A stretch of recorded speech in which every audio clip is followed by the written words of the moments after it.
Asik unkat thuốc dấu tan hepa ngai đam mi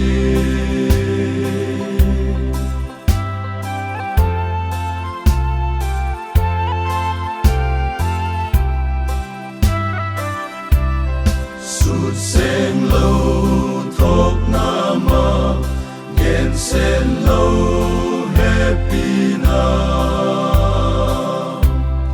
han en tia mun lâu mel so chăm le ngày đâm na din lâu mel a tua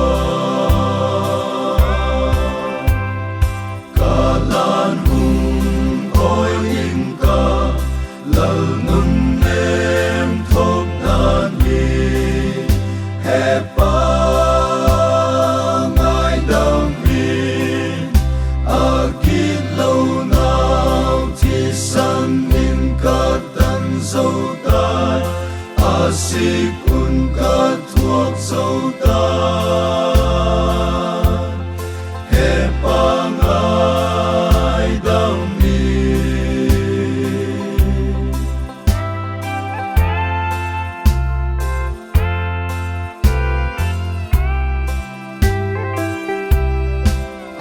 khai uy thinh lê ca et ngâm qua a hi qua ca gi lâu lê ba dit đi ba tian de lam lâu in a hin a pia lan hùng oi im ca lâu nun em thok đan hi hepa ngai đam hi akit lâu nào thì san in ca tan dấu tai asik un ca thuốc dấu tai hepa ngai đam hi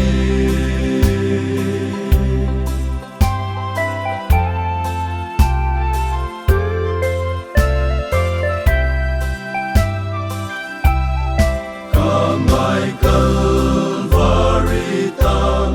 cuộc đâm pa thok na mun o tha cao nang ei pui in mu ca nuam huk đâm ba thok lai nêu kha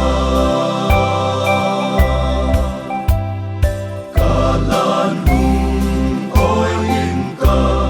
lâu nun em thok đan hi hepa ngai đam hi